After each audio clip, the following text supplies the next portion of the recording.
and I want to thank them very, very much for being here. So they are going to be our MCs tonight to talk to our panelists. And I'll let them introduce the panelists, who are just wonderful, all community members. So I'm going to hand it over to you now, Cassandra and Marie-Ange. Oh, just before I do, I think everybody can see the event is being recorded.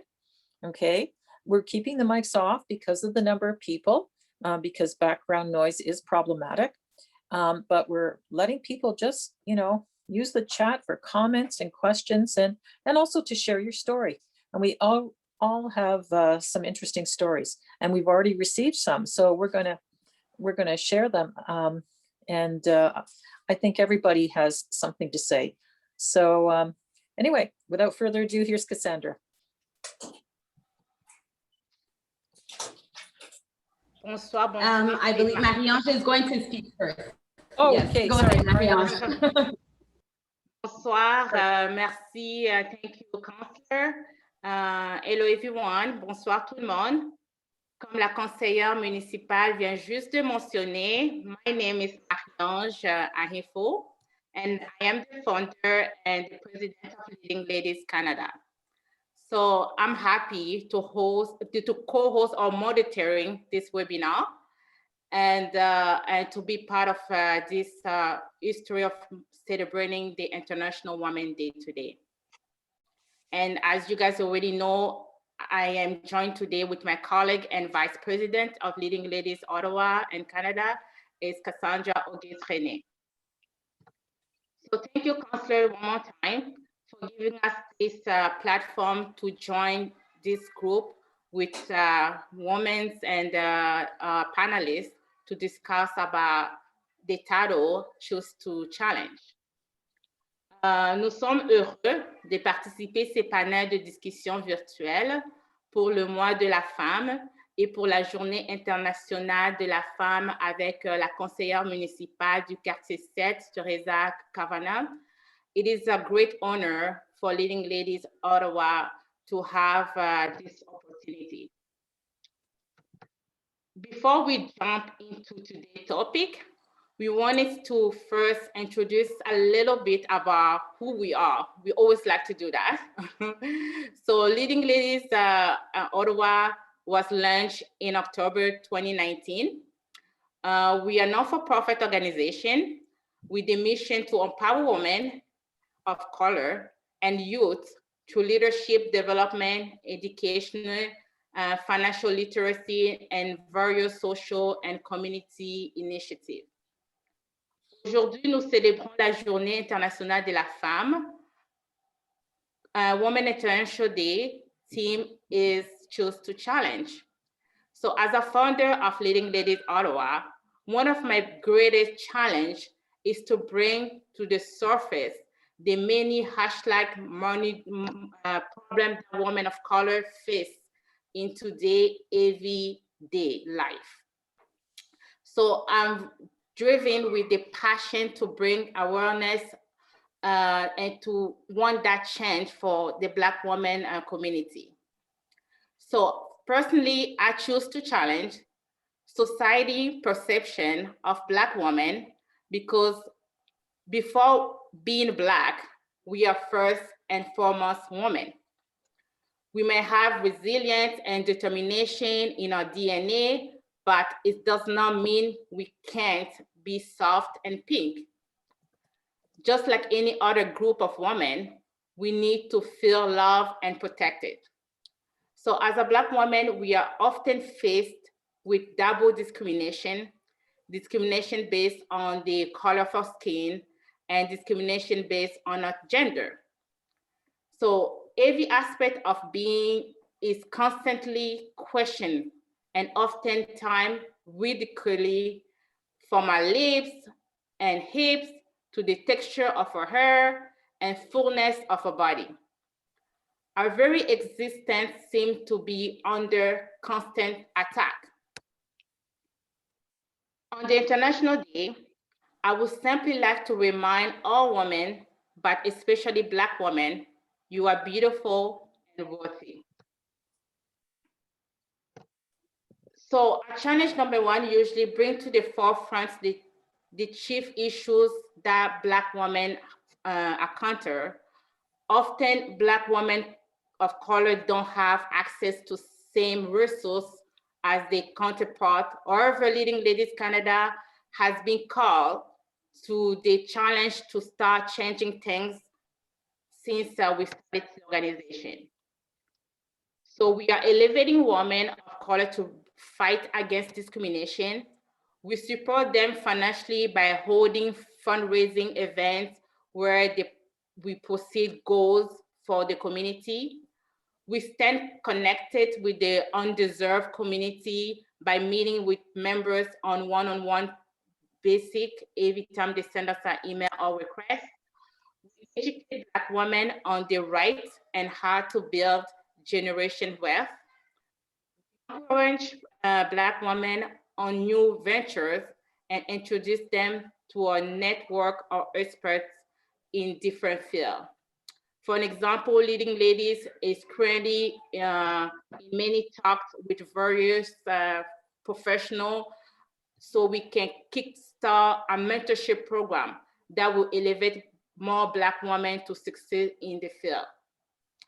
We help women to become leaders and entrepreneurs by supporting their vision and providing the right resources to make a great impact.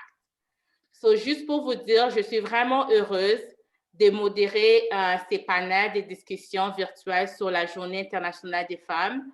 And I would like to now leave my colleague Cassandra to introduce herself.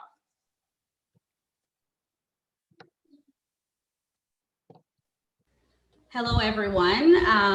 Good evening. So as my colleague Marie-Ange said, my name is Cassandra Auguste, and I'm the Vice President of Leading Ladies Canada. So I want to wish you all a happy International Women's Day. You know, regardless of our colors, we are all women, and it is important for us to unite together. So we want to thank Councillor Kavanagh for having us, collaborating with us. It's not often that that we see a lot of collaborations between cultures, and so we're happy that she's trusted us to host this event tonight. So thank you for having us, and we will start the evening with a story by one of the community members, and Marie-Ange is going to go ahead and read the story and then move on to the first panelist. So thank you.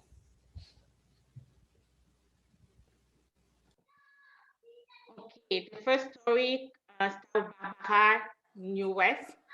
I'm just about to retire from my career in health and social service and advocacy. I moved back to Ottawa in 2009 to be on the team that developed Canada's first mental health strategy. At the Mental Health Commission of Canada, I have a passion for mental health. And I have also been more recently a senior manager at Centertown Community Health Center, where I began my career in health promotion and community development. Finishing my career as a senior manager supporting the vulnerable in our city and region. Congrats, Barbara, and thank you for choosing to challenge and contributing to our community.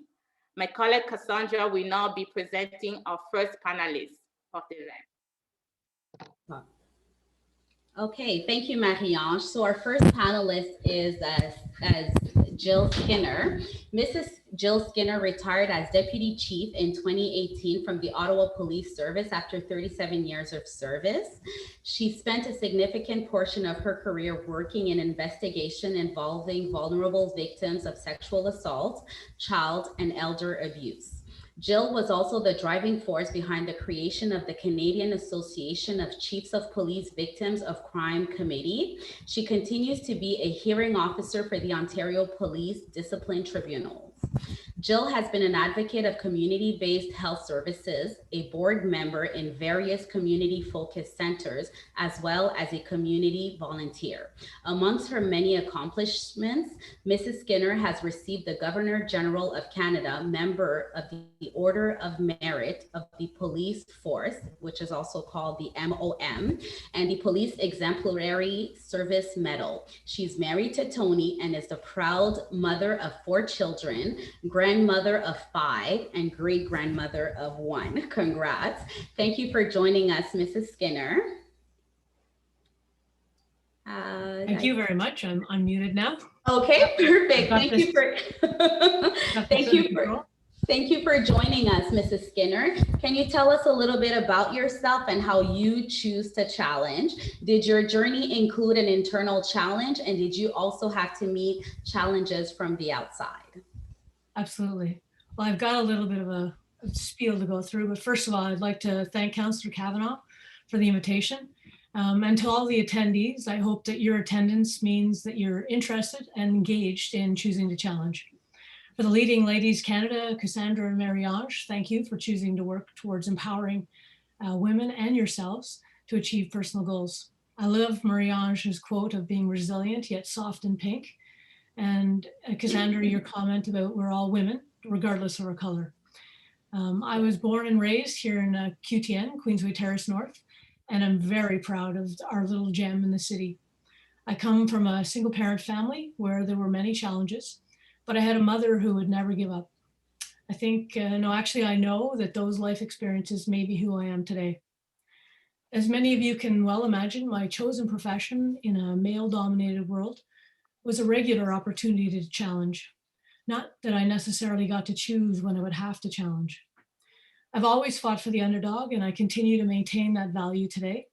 I still recall in my St. Leonard school, in my kindergarten class, Mrs. Mar8 calling me Mighty Mouse, and my neighbor, friend, Kelly Kavanaugh, being Minnie Mouse. Even then, I was fighting for those who needed help. My journey with OPS started with my recruitment story, where a friend of mine had an appointment to go in and meet with the recruiting officer, and the night before, she called me to say, I can't go. I said, I'm taking your spot. And I went and I got through the process and I got hired. But to get through that process, there was that initial interview. And I remember, even today, I remember being asked, how will you work with a platoon of all men? And in my head, I was thinking, what a strange question. I wondered, how would these men handle working with me? I guess I was just naive and hadn't really thought too much about gender in those days. Those were in the days before I learned to be more outspoken and speak my truth and ask questions, which I think I excel at today.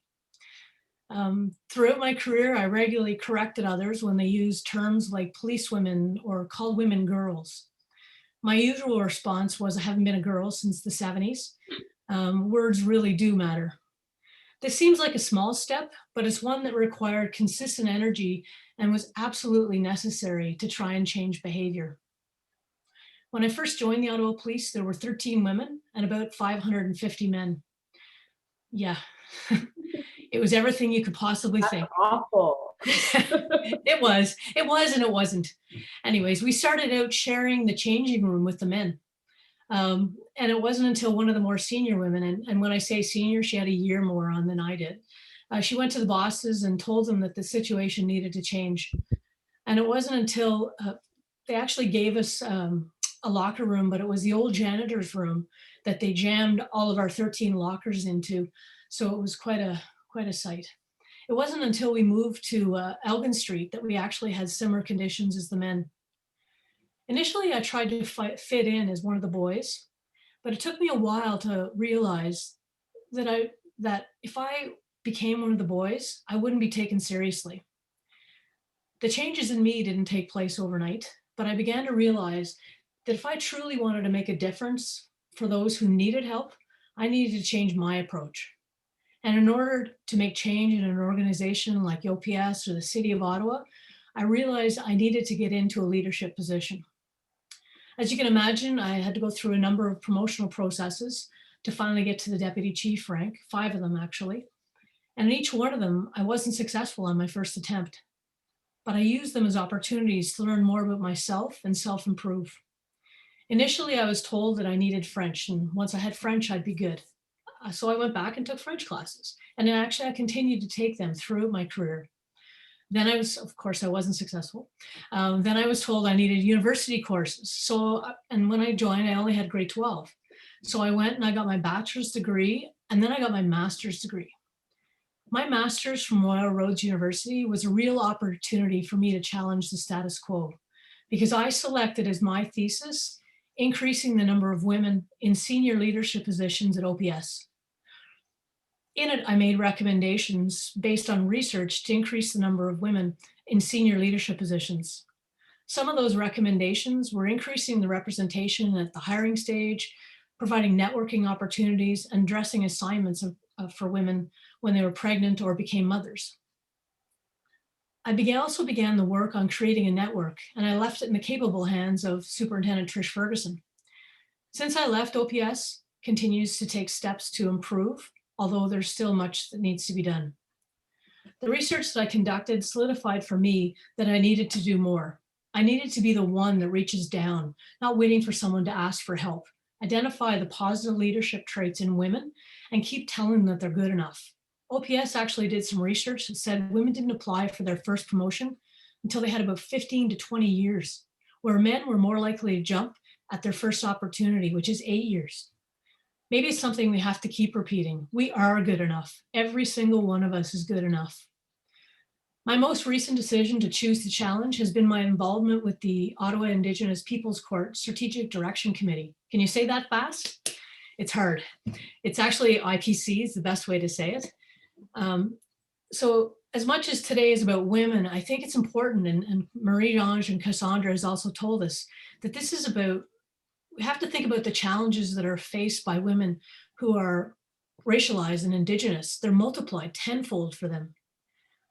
And just a final point to make you ponder, the Canadian female prison population of Indigenous women is 42%, and Indigenous men is 30%. This despite Indigenous people only making up 5% of the Canadian population. Something's wrong, and I plan on being part of the solution. To my fellow panelists, I look forward to hearing your stories, and for the audience, I hope some of you will share your experiences. We already heard from Barbara, who congratulations, because today was your last day at Centertown, and a huge congratulations to you've made a huge impact for all of us. Thank you. Thank you, Mrs. Skinner. Your story was very inspiring. I do know for a fact I did go to one of the orientation sessions to be in the Ottawa Police Force. And after looking at everything and hearing, I was like, not for me. So I do know, I'm assuming when you started many, many years ago, I can only imagine how difficult it would have been to be, one of 13 when there was quite a significant number of men. So thank you for what you've done for our community, and happy International Women's Day. Thank you. Okay, so now I will read another story that was shared by one of our community members, and her name is Helene Blais. So she said, in regards to how she chooses the challenge, I am a woman working in IT with the City of Ottawa's Public Works for 30 years. I have chosen to challenge for those 30 years, being the only woman in my work group for those 30 years.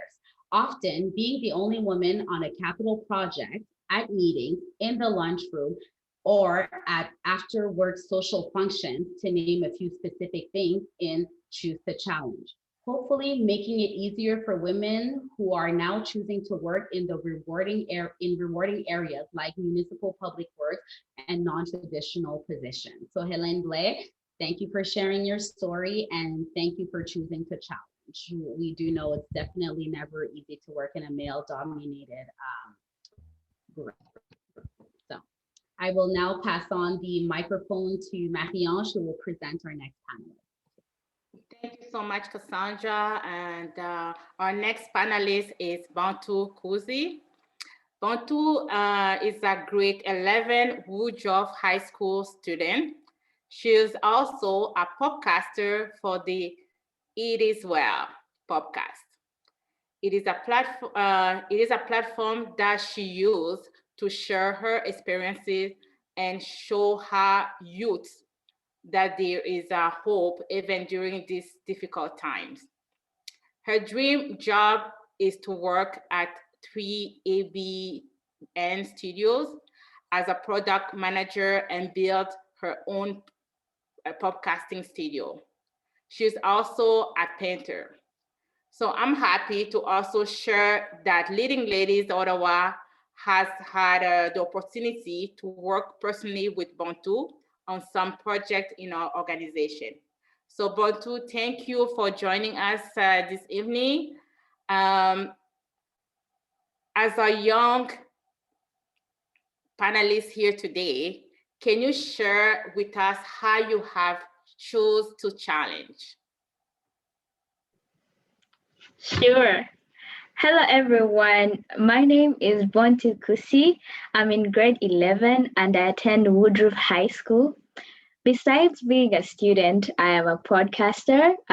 Through God's grace, I was able to start a podcast called It Is Well Podcast. This, however, did not start overnight. Just like any other job, career, or specifically podcasting, you can't start overnight. It started when I was watching a testimony at 3ABN. A certain couple was being interviewed, and at the end of the interview, they asked them about where people could access their information, and they said they had a podcast. Well, immediately I had a bell ringing in my ears. Ding, ding, ding, ding, ding. I should start one, I told myself. Well, the next day, I decided to explore on the internet and using my smartphone, and I discovered the ways to start a podcast. But I can't end there because I had challenges as I was podcasting. Not only then, but also in life in general. One of the things I faced before I started podcasting was that I was struggling to find my purpose. As a youth, knowing one's purpose can encourage one to keep going. From the thought of becoming a nurse, to a dentist, to an engineer, to a nutritionist, to a lawyer. It's so funny as I look at my journey because I'm not taking any of those courses. I'm taking a different career. But during that time, I could probably say last year, I felt empty within and I really felt like something was missing. As a person of faith, I decided to pray about it. As I kept doing podcasting, I discovered that I was enjoying what I was doing. I kept on podcasting and I faced challenges. I faced challenges such as storage issues to Wi-Fi issues. I think we can all relate to that because we're using Zoom nowadays to interact with other people. But with prayer and supplication, I kept moving and I'm still moving today. One of the reasons that I keep podcasting, so many people ask me, why do you keep doing it? You know, even when you don't seem to gain much, because some people think about gain as money, but I don't think about it as that way. I think of it as inspiring other youth. Because as we look at our generation, so many youth are looking to the internet to teach them who they should be like, how they should dress, what things they should say. But I think otherwise. I think that the youth can be inspired to be different, to be polite yet bold about their decisions, to be confident in who they are. So I'm using my podcast today to encourage and inspire other youth to start their own podcast or to continue with their careers and what they believe in. Today, I decide to choose to challenge by being the change that I want to see. Before I end, I want to leave you with something to think about. What is one thing that you feel is lacking in your community? Is it leadership? Is it training? Is it education? Or something else? I want to challenge you to be the change that you want to see. Thank you all for listening, and I hope you have an amazing Women's Day. Thank you so much, Bontu. Thank you so much for you to choose to challenge what you want to be. As a young youth, this is very good. Finding your purpose as a young age is something that is really huge, and I'm very proud of you, Bontu, my heart is really filled of joy to have you having that confidence, and not just that confidence on you, but you want to help other youth to build that confidence. So I'm very happy and I'm so thankful that you choose to challenge. No matter what, you want to be who you want to be and who God called you to be. So I'm so happy, Bantu. Thank you so much. Thank you so much. And I'm going to continue with the story for the story from Joanna Harrison. So her story is, she said, I run a charity, Capital, Strength, and Voices Collective. We are a multi-generational group of musicians, beginners and advanced, who love sharing our music in the community. We also run workshops in arts-based programs and are waiting for COVID to end so we can launch a new program to help new Canadians learn to play strings. So thank you for sharing your story with us, Joanne. We are looking forward to your program we open soon. So I believe us as a leading ladies in Canada, we will gonna support you and we'll make sure that we kind of highlight your coming back. Okay, thank you, Mary. Now we will get to hear from our third panelist this evening, and it is Mrs. Sullivan. Mrs. Sullivan grew up in Boston. She obtained a graduate diploma in communication studies at Concordia University. After graduation, she worked as a public relations manager at the Simone de Beauvoir Institute at Concordia University. After retiring at age 71, she moved to Ottawa in late 2016. In 2018, she found that she needed a heart surgery. Her experience with the surgery led her to a new chapter in her life as a peer leader in the Women at Heart program, which was developed by the Canadian Women's Heart and Health Centre. This program is a peer support program led by women with heart diseases for women with heart disease. She is currently leading her 4th session in this program. Thank you for joining us, Susan. Marie-Ange and Cassandra. And thank you, Councillor Kavanaugh, for hosting this. The stories are really interesting. Yes. For some reason, my latest challenge came after I retired. So I guess I chose to challenge myself by taking the Women in Heart program at the Ottawa Heart Institute. I was living in Boston when I realized, when I found out through testing that I had a very short window to get back to Ottawa to go undergo heart surgery. So in a period of 8 weeks, I had to retire, come to Ottawa, find a place to live, go back to Boston, pack up and get here before the snow fell. So once I got through that and I started going through the tests and procedures pre-surgical at the Heart Institute, once I had my operation, I thought, I'm free and clear. I had this mechanical thing fixed and I'm done for life. Well, I had no idea that I had heart disease. No one had ever told me I did. I just thought I had a congenital valve that needed to be fixed. So one day while I was taking the cardiac rehab exercise program at the Heart Institute, I walked by this door and noticed a huge poster that said Women in Heart Program. And above it was a sign that said the Canadian Women's Heart Health Centre. So I walked in and looked at the program and thought, well, I need to find out as much as I possibly can about heart disease because I know nothing. So my challenge was to find out how I can make myself as healthy as possible. So the wonderful jewel and the wonderful thing about living in Ottawa is that this program is based in Ottawa. It became the Women's Heart Health Center developed this program in 2015. It is a program for women with heart disease, led by women with heart disease. So it's a peer support program. There are 12 sessions, they're 2 hours each, and it lasts for 6 weeks. So basically we meet twice a month for 2 hours each session. And they have classes in the morning, the afternoon, the evening, to try and accommodate as many women as possible. So the program provides not only the emotional support I needed, but educational support within a caring environment of women who have also gone through similar experiences.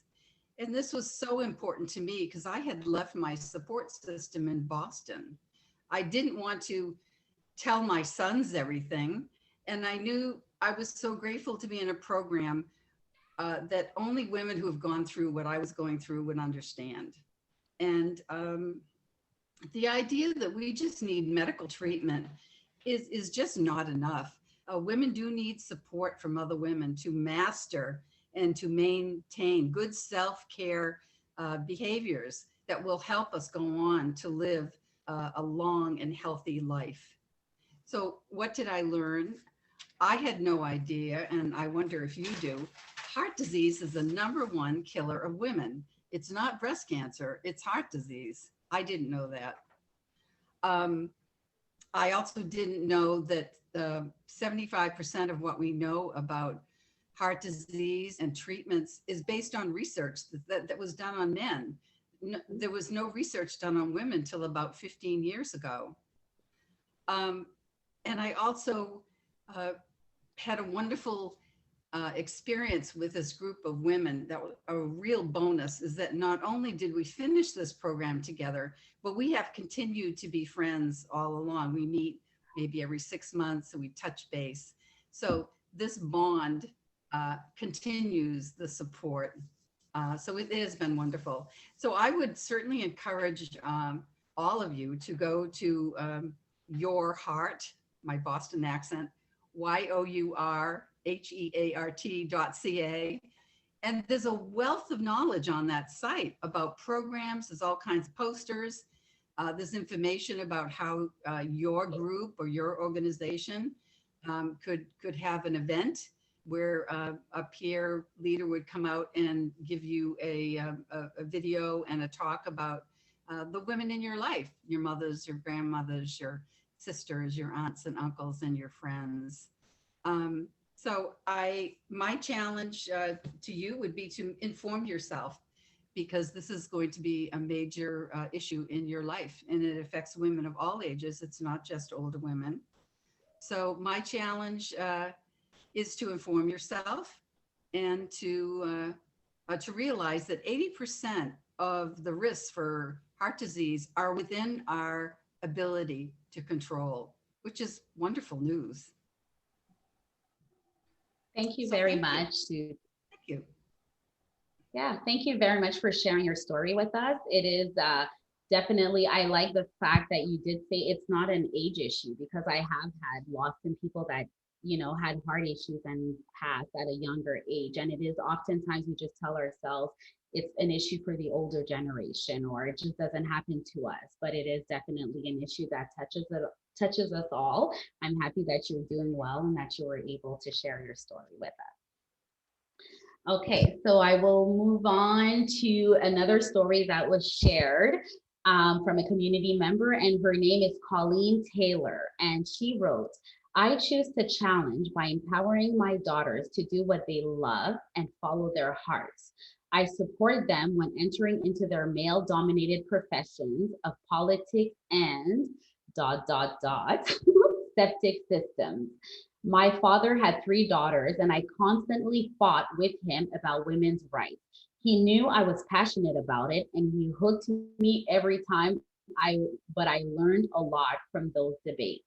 So Colleen, thank you for sharing your story, and thank you for supporting your daughters as they take on male-dominated professions. It is time for us to break those barriers and, you know, occupy all fields. So Marie-Ange, it's now your turn to introduce our next panelist. Thank you so much, Cassandra. And our next panelist is Sue Girvin. So Mrs. Sue has lived her entire life here in Ottawa area. She attended Carleton University and earned a Bachelor of Arts in Sociology and her Master in Social Work. Sue has worked for a variety of agencies in Ottawa, including the City of Ottawa, Boys and Girls Club of Ottawa, Pancras Queensway Community Services Center, and West End Community Ventures. She was the founder, coordinator of Center 507, a day program for those at risk of homeless, and the founding executive director of Daybreak Nonprofit Housing. Sue recently retired after 23 years as executive director of Cornerstone Housing for Women. So we have a question for you. Can you tell us a little about yourself and how you choose to challenge? Did your journey include an internal challenge? And did you also have to meet challenges from outside?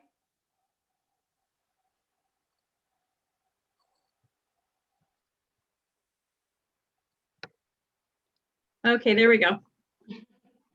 Good evening, everyone. I want to start by apologizing. I'm not sure what's going on with my screen. I think it's a little fuzzy, but I'm not a technology person, so I think you're stuck with me being fuzzy. I hope that's not too bad. Thanks so much, Cassandra, for that introduction. And it's just great to be here with you guys tonight and celebrating International Women's Day together. I was at a number of other events today, and it's just really been a wonderful day of gathering with other women and lots of different types of venues. And I think tonight is a really special time as well. It's lovely hearing the stories. So the issue that I have chosen to spend a lot of my life energy working for and being passionate about is women's homelessness. As Cassandra said, I've worked for a number of years. I'm a social worker. I've been a social worker for 30 years here in Ottawa, grew up in Bay Ward. And in my early days, actually worked in Bay Ward. And more recently, for the last almost 25 years, I worked in an organization called Cornerstone Housing for Women, which is an organization that runs emergency shelter. And over the time that I was there, we built 5 affordable housing communities for women. So that has been my life work and my life passion. For me, it is wrong that in a country like Canada, which is so wealthy and so progressive in many ways, that there are so many women who don't have a home, either because they can't afford to pay the most basic rent or mortgage, or because their homes are so dangerous that they feel they have to leave them because they're not safe. Right now in Ottawa, there are more than 1,000 women every year who become homeless and find themselves absolutely without a place to be and need to seek help for that. For me, that is what I choose to challenge. And I have spent a lot of my life on that challenge and loving every minute of it.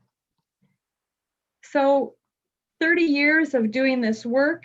And now then I retired a couple of years ago and kind of thought I was gonna do some new things and ran into Councillor Teresa Kavanaugh.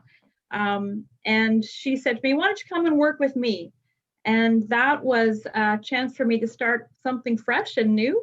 And I've really been enjoying doing that because Councillor Kavanaugh is a person who's absolutely committed to making sure that everyone who lives in her ward is represented, has a voice, and is welcome to be part of benefiting from this wonderful city that we live in. So it's been great working with Councillor Kavanaugh, and I'm enjoying every minute of it. You asked the question, Cassandra, about what are some of the personal challenges that led you to be where you are. And I think when I listened to the stories of the other women who were talking, it's interesting how very personal our journeys are and how our own experiences really do lead to not only the people that we become, but the work that we do. So a couple of experiences that really made a big difference for me early on. The first was when I was going to school, I was working in the big Ottawa housing communities in Bay Ward, and I was working with children on the playgrounds and in the community centers. Well, when you work with children, you get to meet their families, and especially you get to meet their moms. And over the course of that time, I met some amazing women, some strong, resilient, caring, hardworking women who were not only a lot of times raising families by themselves, but also reaching out to their neighbors and really building community and being there for each other. They were strong, they were resilient, they were inspiring. The second thing that came as an experience in my life, which I think really kind of opened my eyes in another new way, is that when I was in my mid-20s, I found myself in a relationship that started off great and eventually over the course of a year became very violent. So I had to actually flee my own home. And that was an experience that taught me a lot about what it's like to be a woman, about my own journey that I was going to have to go through and pull the courage out of myself to go through, but also made me start paying attention to other women's lives as well. And I learned through that experience that really we're all vulnerable. All we need is one illness, one lost job, one discriminatory workplace, one Phoenix payroll scandal, one pandemic. These are all the kinds of things that put us in a position where our incomes can be threatened and our housing can become at risk. And so I very quickly after that, and really it has been an ongoing journey to see that as women, we're all vulnerable and it can happen to any of us. Hard things can happen to any of us. What I know is that women who go through a hard time need to have a safe, affordable place to live. And they need to have a community of support around them. If they find those things, they will recover, they will heal, they will move on, and they will get back on their feet, and they will start giving back to their own communities. If they don't have that, they will get stuck. They get stuck in a place of always being on survival mode. And what happens to them is they're in that place themselves, and their children then often end up being caught in a poverty cycle as well. And that's why, for me, affordable housing is so important. And if you spend very much time around me, you know that I harp on affordable housing all the time, because I just think it's critically important to our society, but to women especially. So this is International Women's Week, and this year we have chosen the theme Choose to Challenge. And it's really a wonderful thing, I think, that we can join with women all over the world who are also facing the same challenges and coming up with new solutions and turning to each other and working together. So it's really, I think, a wonderful opportunity for us to be here.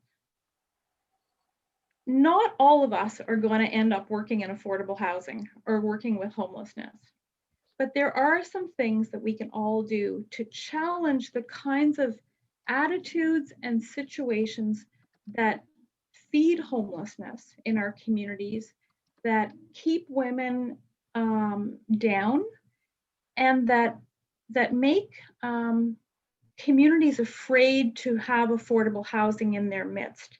A lot of those are stereotypes. They're stereotypes about women. They're stereotypes about what it's like when you're poor. And people have these ideas of women all of a sudden being dangerous or, lazy or, these kinds of stereotypes which just aren't true. The reality is those women who need affordable housing are trying to live on very little money, and they're probably going through the worst time of their lives. And that's why it's so important that we reach out, that we be there for each other.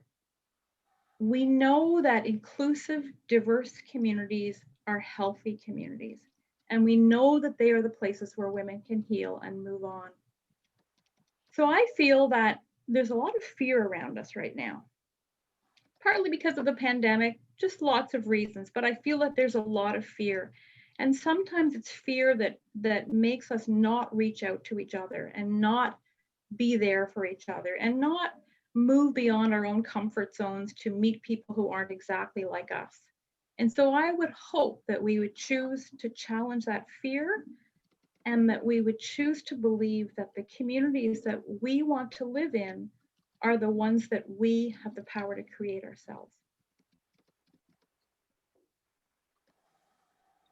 Thank you so much, Sue. That was very empowering.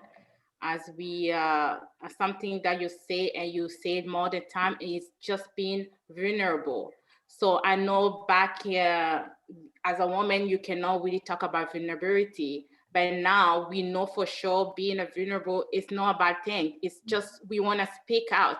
We want to connect with other people and be more inclusive. So now I'm just letting any women that are here, that are listening to us.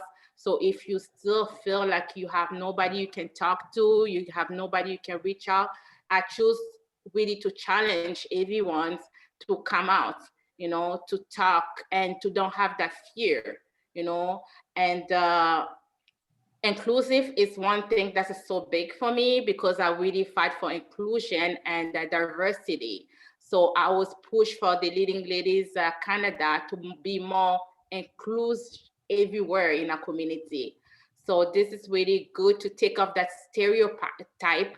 And you talk about homeless house, you know, homeless people and the challenge that they're facing. So we always have the way of looking people bad, and that we need to change. We need to choose to challenge that, to take off those stereotypes. So I'm so thankful for your story and how you're sharing it. Thank you so much, Sue. And we have another story for that we have here. I'm just gonna read it so quick from Linda. Linda, she said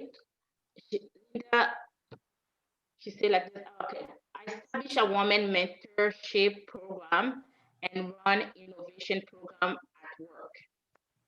At home, I bake and play soccer with amazing women.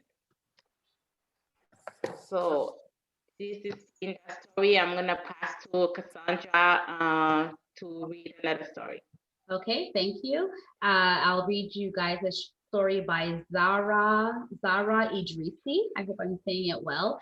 And she wrote, "Hello, I'm a mom of 3 children. My life was divided into 3 categories. My childhood, which was hard and which helped me to be strong during my days of my youth against a lot of problems. I will share my marriage, how my marriage was destroyed. This has also destroyed all my dream, my health, especially my personality, because of all the kind of violence that I experienced. And now I'm fighting to be better. And my dream is to help young people with whatever I can." So thank you, Zara, for sharing your story. And Marie-Ange will share our final story. The last story is coming from C2 Shan. Yes, my story about my challenge in the age of 55, moved from hot country, India, and settled successful in cold country, Canada. Got qualified. Now I'm a successful woman and sharing my knowledge in senior group. Thank you so much, C2, for your story. So now we just wondering if does anyone have any questions? Please write them in the chat. Can I ask a question to Sue Garvey? Ready? I'm ready. Okay, you've been working on homelessness, women, particularly female, but homelessness in the city. tell me 3 things. If you had 3 wishes, what would you wish for? And it can't be a bundle of money because that's not going to come to us. So what 3 things would help us actually achieve some of the solutions for homelessness? Thanks. Wow. And I have to just do that right off the top of my head, Jill. You have 15 seconds. You Go. know, I think for me, the solution is always about people working together. You know, it's not all about money. It's interesting because I have learned that it's not all about money, because I've been involved in a number of different builds of affordable housing, and every single time I can't believe it could possibly happen because it seems impossible. But it happens because when people hear stories of hope and they hear that they can actually do something, they get on board and they get involved and they do everything they can. So I know that it is possible. So for people to believe that they actually can make a difference and to jump in and be involved is great. I think since working with Councillor Kavanagh, it's been more and more clear to me that we need to reach across into different groups, to work with our friends in government, work with our friends in the private sector, work with our friends in the nonprofit, work with the police, and reach across and work together, because I think then our visions are richer and we get more done. The third thing,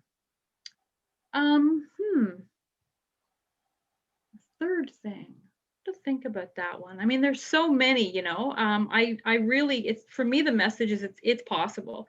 We really can do it. I think the other thing is probably that thing about the stereotypes and the fears that people have, because oftentimes it keeps communities from saying, okay, we'd love to have affordable housing in our community. And I can tell you that there are always fears, and they never come true.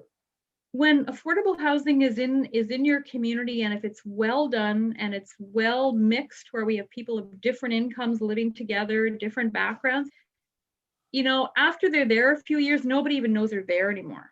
Yeah. And so it's kind of reaching beyond the stereotypes as well, and having the courage to do that, and for communities to take that on together. So that's just a start, Jill. I'd love to have a chance to think about that more, because I'll probably think of other things, but those are the first things that come to mind. Good. Thank you for asking. Thank you for asking. That's awesome. Thank you. I'm just going through the chat, and I've seen quite a few positive comments, which I wanted to share with you panelists. And there's also some questions, but what can I say? Zara, thanks for sharing your story. You've really overcome a lot. Wonderful stories of courage and compassion. Thank you. We have to leave, but okay, thank you. Thank you for being with us. Someone gave you a great compliment, Sue, and said, I think you should start a podcast. Her communication skills and speaking style, as well as her compassion, knowledge, and experience could be put to wonderful use. Sharing women's stories to a broader audience. There's all types of positive comments, wonderful story. So thank you for the panelists. And there is a question for Susan. Well, I see 2 questions right now. Someone wrote, the issue of a national daycare program has been discussed for over 30 years. What do you think is needed to make this a reality?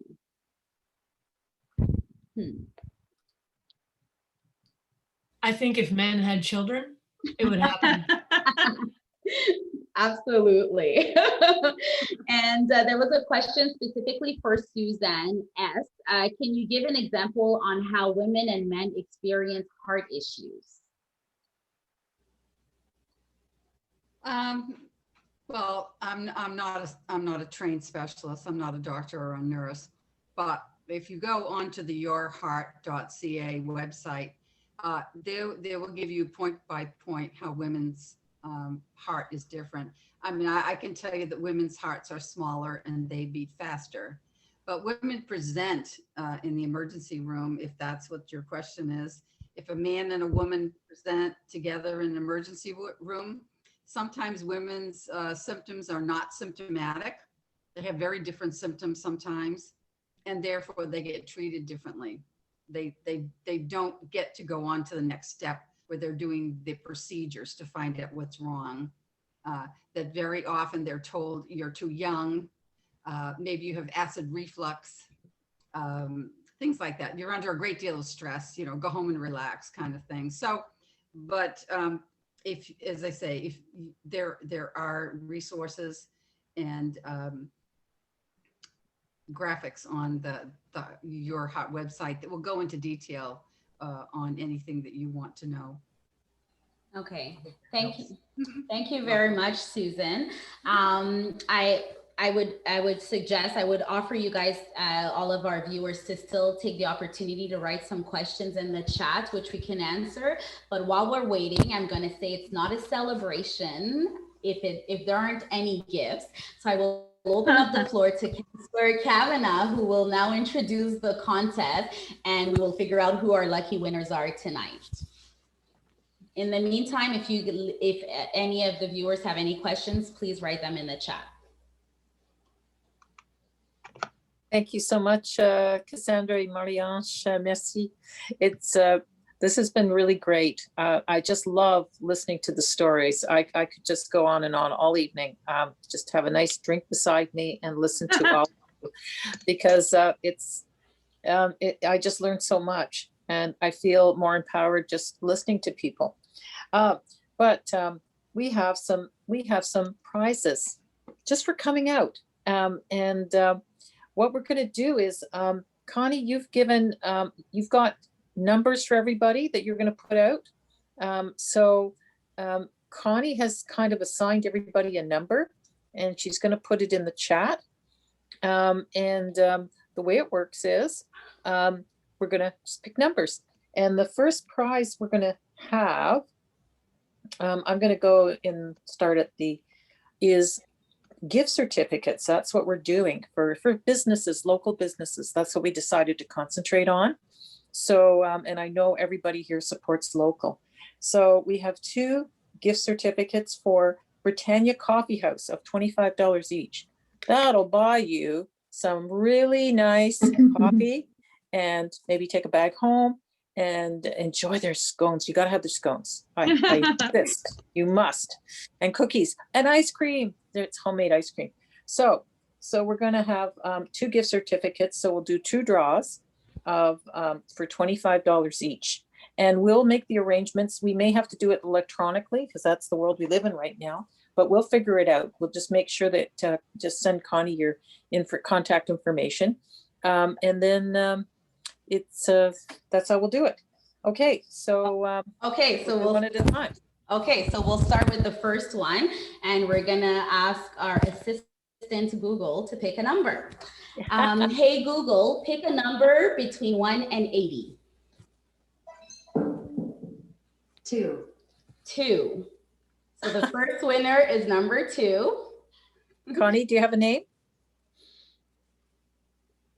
Allison Reyes, is she here? Allison Reyes. Okay. If the person is not here, I'm sorry to say, we will pass it on to who is here. Yeah, okay. You can raise your hand if you, or send a chat. Yeah, do the raise hand. That would help us see you. The raise hand makes it really easy to find you.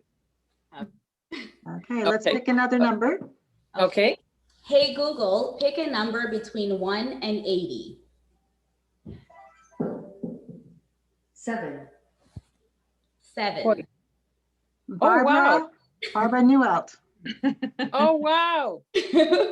That's wonderful. What a great retirement gift. Well, you're going to be spending more time drinking coffee and going to coffee shops. It fits. When we get the chance to do that again, and when the weather warms up, I think we will, because you can sit out on the patio since they have a patio. I don't know if you've been there yet, but it's fantastic. So that's great. Perfect. Wonderful. Okay, let's do another one. Okay. Hey Google, pick a number between 1 and 80.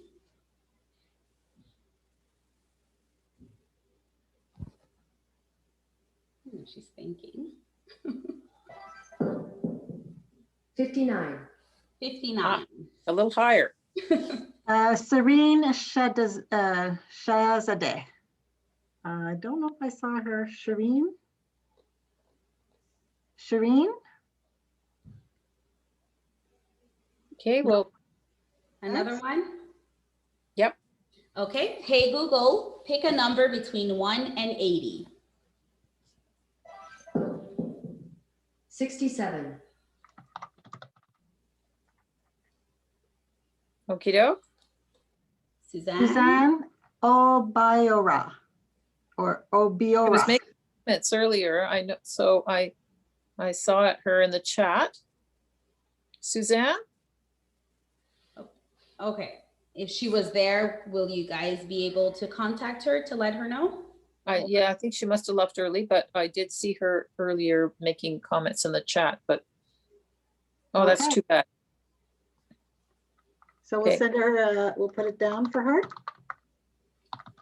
I have Okay. her email, yeah. Oh, okay, then we'll do that. She was here. Okay, well, we'll move on to the next gift. There's just one of them, and it's for $50, and it's for Cobry, which is a restaurant in the Carlingwood Mall, and it is very good, and it does brunches. So $50 would be enough for a nice brunch, very much, probably for two. So I hope somebody can enjoy that. Yeah. Hey, Google, pick a number between 1 and 80. 42. 42. Lynn Dwan. Oh, I don't, oh, she's there there. she is. Yeah, Hi, I Dwan. Yay, Lynn. Congratulations, Lynn. Wonderful. So Connie, we'll get that to you. That's, yeah. So, oh, that's great. And we have one more, and it's for $100. It is for Eco Spa, which is on Richmond Road. And I have to tell you, we asked them, we wanted to get a $50 gift certificate, which I paid for, but they said, no, make it 100. So they donated themselves. So they were, and I know our local business, I've talked to them. They're very generous supporters of the community. So let's give that one a try. Who's the lucky person?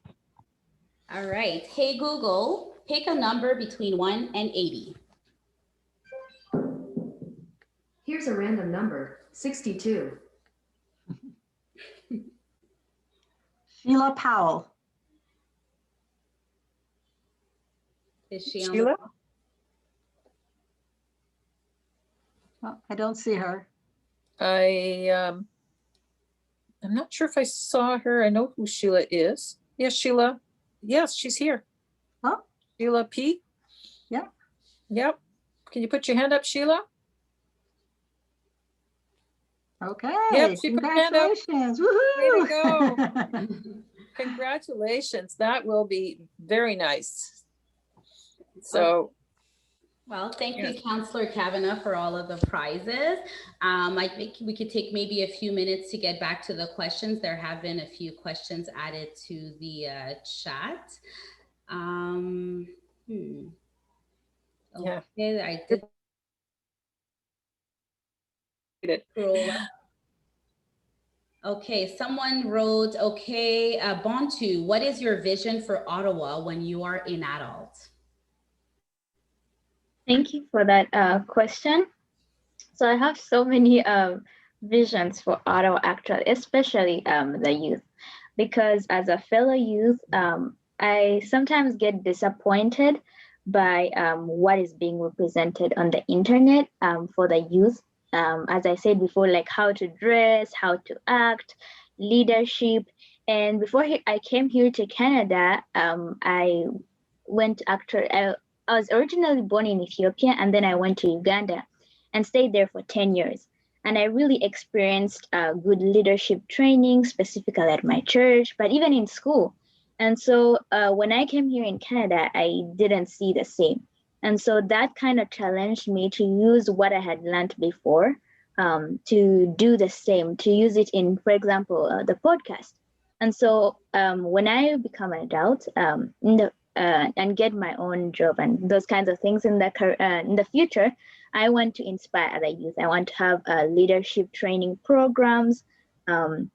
I want to have so many seminars and be like talking about these issues, because I feel like personally that youth are able to accomplish so much if they're given the right path and if they're set in the right path. But if they don't have people who they can look up to and be like, oh, I want to be like this person, someone to inspire them, then they lack motivation, they lack purpose for what they want to do in the future. So that's kind of a bit what I wanted to, yeah. Thank you for the question. Yeah, thank you, Bontu. Sorry. I did see another question. Okay, well, lots of thanks. Thanks, Teresa Kavanaugh, for making this one happen. You rock and ski. I guess you're a skier. Very much looking forward to retiring from Feds to work with you. So there's a question, I guess that's a general one for any of you ladies can answer, and I would also open up the floor perhaps to the viewers. And the question is, who inspired you in your life? Yeah. Cassandra, Marie-Ange, Sethu, is it Sethu? She just wanted to speak very briefly. She had sent in something, so we'll just Connie, can you unmute her? Yeah. Okay. We read her short bio, but it would be yes, that's right. I will talk only very short. I want to tell about my challenge. When I came to Canada, I was 55 years old, but now I am 82. Wow. But completely different from the coffee in the house. Everything is different from India and Canada. My son was married, so I came. He was child at that time. When I came, I want to somehow how to fit into the country. I was thinking, by the time my daughter-in-law was pregnant, so immediately I thought, better to go for home daycare. We can know so many things about this country, how to bring the child, and also easy to learn for me also. So I started from my career from Algonquin College, from the daycare course, but I finished it and I started my daycare in my, by the time my granddaughter was born, immediately I thought, why can't we stay at home and only one child we have to take care, better to start my daycare. So everybody accepted, that is my luck. So I started my daycare. So my daughter-in-law could go and study, and she could work everything, So she became a CMA, and everybody. I took care of complete house and the child with my own daycare, so I could earn money also same time. And like that, I started my life. Then evening 6:30, 7 o'clock, I used to go to Algonquin College, and I was so much interested in learning. My husband was so much supported. He was 10 years elder than me, but he also started all computer software, everything with me. We both went to the Algonquin College at 7 to 10 o'clock. We used to go and study and come home. And by daytime, I'll take care of the house like that. Then I want to know how the Canadian children, I want to know that. Then one Canadian family, her name, I think, Kathy Rush, I think. She has 3-4 children. Then immediately I went to her house and I worked there. Everybody actually objected from my family and friends. It is not correct, you have to go. No, I want to see how the life is. Everybody, we do not know, Like that I started. That also I gained all the knowledge, how they are arranging, everything. At the time I was so much interested in computer science. So I finished my Visual Basic and my computer software and Excel, everything I finished. Wow. By the time my husband told me, if you buy the computer course, are you going to become a software engineer? He was a finance man. So he told that, at least you can help me if you study accounting. I didn't know even what ABCD for accounting. Then I tried. Then he told you numerology power is there, so you can study. Then I finished my accounting course in Algonquin. and I got my QuickBook software. Now I am doing all my softwares and I am helping my children and my friends, everybody for the tax billing and all the bookkeeping work, everything at home I am doing. By the time my son and my daughter came from India, both were professionals. One is chartered accountant, my daughter was a dentist. So both of them came and settled. Now she is a dentist in California. My son also has got a CMA, and he is also doing his consultancy work. So I am very proud to say after we came to Canada, my 4 grandchildren, one is engineer, one is doctor, one is dentist, one is MBA. So I am very, very proud that I came to Canada and I settled very good. But that was a very big challenge for me every day. Wow. Every day. That so is just I want to tell that child. That is a great story. And we're hearing that, that you may be an older woman, and I mean, like, and yet you can start a whole new life. Thing. Yes. Actually, I was only homemaker in India. I didn't go anywhere. Only I got but my luck is my parents made me studied in some English schools. So I got a English knowledge when I came in. That was a great thing. That is why I'm thinking that the challenge is not, like this. We have to come up like that, Now I am sharing my knowledge to all the community centers. One of the communists only, she sent over this thing. Now I am doing, I finished some aromatherapy also, some general interested course. Then I studied aromatherapy by myself, all books and this, YouTube, everything. Now I am sharing my aromatherapy knowledge and my everything to all the community centers. I got a certificate from India, food and preservation. So those things now I am sharing with the community centers. That is a fantastic story. Before I took the children, now I am with the seniors. Well, we've got so much inspiration. I'm afraid we're gonna have to wind up now, but we've had a wonderful evening, and I am just thrilled that this was just an extra bonus. We had, and our wonderful panelists. This has been amazing. I want to thank everyone for coming out. Even if you didn't share stories, you have stories, you all do. And, at some point you might want to share them and enrich us all, because that's what they do. When you share your story, you're enriching others because you're being an example. Huge thanks to Marie-Ange and Cassandra for a great job. You just made us feel so comfortable. I feel like we were all sitting around in a small group and chatting with each other. That's how it felt. And the chat was great. So thank you. I hope that you'll enjoy the rest of your evening. This has been a wonderful day. I think we're going to have to do this again. This is just too much fun. It's great for us to hear from each other. It's nice to have a meeting that's not about, roads or something. This is a lot of fun. So thank you. And please take care of yourself. Congratulations to you all. And thank you to all our panelists, Sue, Susan, Bantu. It's amazing that you guys and Jill, these were great stories. And what a variety too, like everybody's different. Bontu, I think you and Sue Garvey have to get together and do a podcast together.